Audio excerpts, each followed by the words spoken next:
Los Angeles, January 15, 1947. The city stirs as the sun rises, casting long, golden rays over its bustling streets. Among the glamour and promise of Hollywood lies an undeniable darkness, a secret that would stain the city forever. In a quiet residential neighborhood, Betty Bersinger, a young mother, walks with her 3-year-old daughter along South Norton Avenue. She notices something peculiar on a vacant lot ahead, a pale figure lying on the ground. At first glance, it appears to be a broken mannequin discarded in the grass. Curiosity pulls her closer, and as the chilling reality sets in, she freezes. The figure isn't a mannequin. It's the naked, mutilated corpse of a woman. The body has been severed cleanly in half at the waist, drained entirely of blood, and grotesquely posed. The woman's face is slashed from ear to ear, giving her a haunting, unnatural smile. Betty clutches her daughter, shielding her from the horror, and rushes to find a phone to alert the police. By the time officers arrive, the scene is swarming with neighbors and passersby, all captivated and horrified by the gruesome discovery.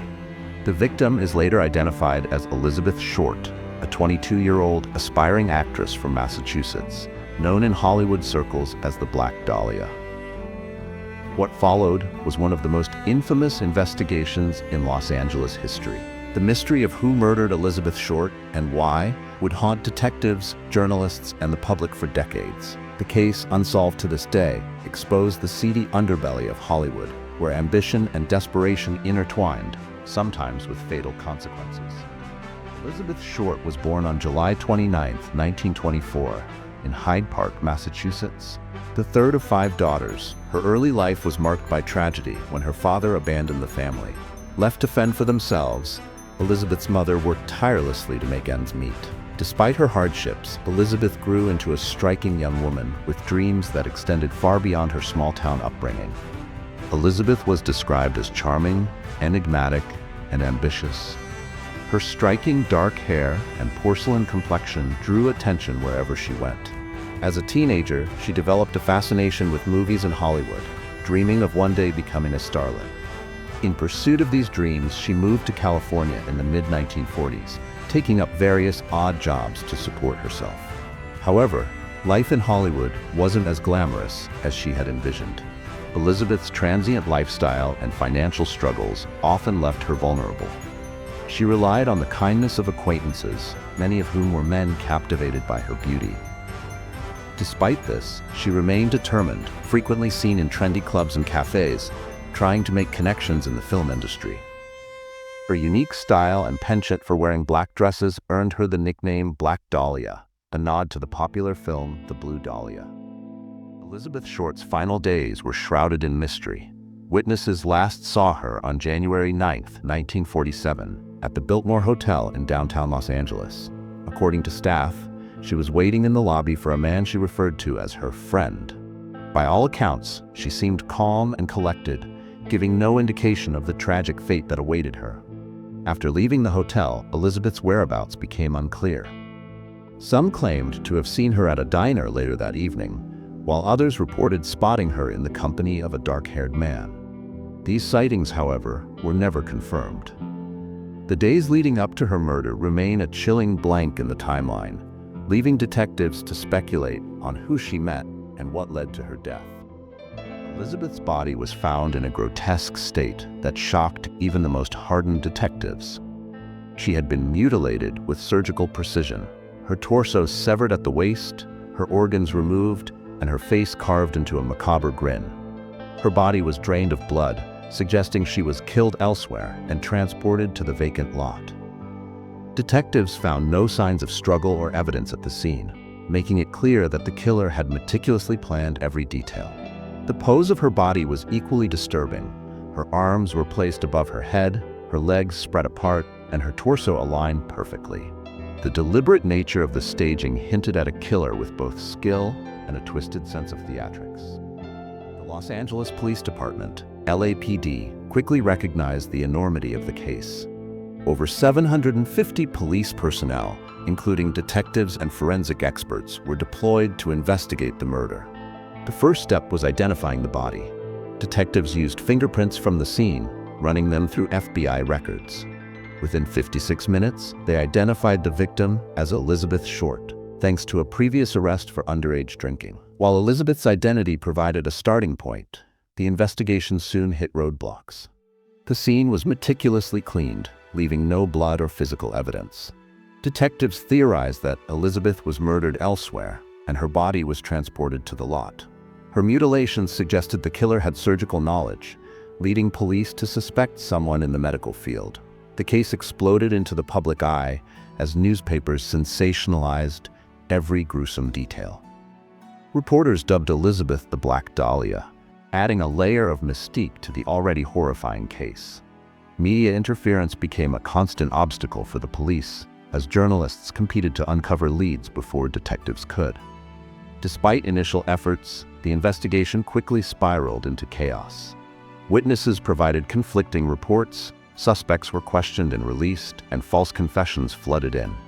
The LAPD found themselves grasping at straws, desperate to find Elizabeth's killer as public pressure mounted.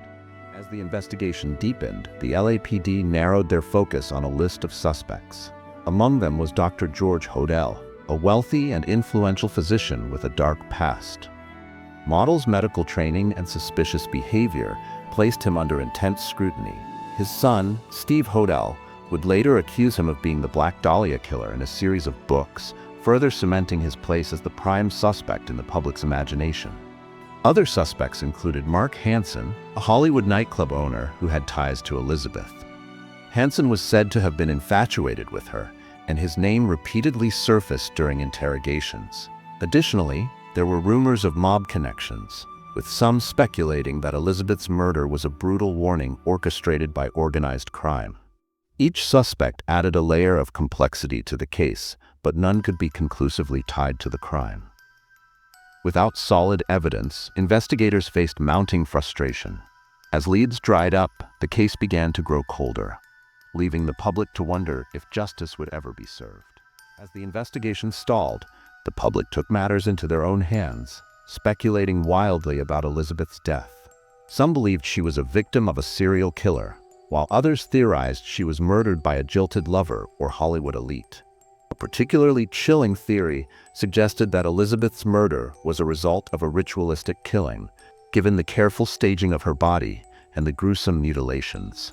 The case inspired amateur sleuths and armchair detectives to dissect every clue. Books, documentaries, and articles fed the public's insatiable curiosity, each presenting new theories. The Black Dahlia became more than a victim. She was a symbol of Hollywood's darker undercurrents, where dreams turned into nightmares. The media played a crucial role in shaping the Black Dahlia case. Reporters competed to deliver the most sensational headlines, often exaggerating or fabricating details. Elizabeth's life was scrutinized, and she was unfairly portrayed as promiscuous and unstable, a narrative that tarnished her memory. Newspapers also interfered with the investigation, leaking sensitive information that allowed the killer to evade capture. Despite their flaws, the media coverage kept Elizabeth's case in the spotlight, ensuring it was never forgotten. By the 1950s, the Black Dahlia case officially went cold. Detectives continued to receive tips, but none led to a breakthrough. The LAPD's inability to solve the case fueled frustration and despair, as Elizabeth's family and the public were left without answers. Over the years, the case became a haunting reminder of justice unfulfilled.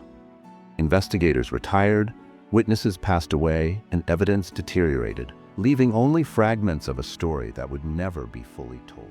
The Black Dahlia murder left an indelible mark on Los Angeles. Elizabeth Short became a tragic figure, a cautionary tale of Hollywood's darker side. The case highlighted systemic failures in law enforcement, media ethics, and societal attitudes toward women. Despite its unresolved status, the Black Dahlia case inspired countless works of fiction, from novels to films. It remains a cultural touchstone, a grim reminder of the thin line between dreams and despair in Hollywood. The Black Dahlia case remains unsolved, but it continues to captivate new generations. Perhaps the truth lies buried in forgotten evidence or hidden in plain sight, waiting to be uncovered. As we reflect on Elizabeth's life and tragic death, one question lingers: will her killer ever be brought to justice? We invite you to share your theories, ideas, or insights about the case. Every detail, no matter how small, could lead to new revelations. Together, we keep Elizabeth's memory alive, ensuring she is remembered not as a victim, but as a young woman with dreams cut tragically short.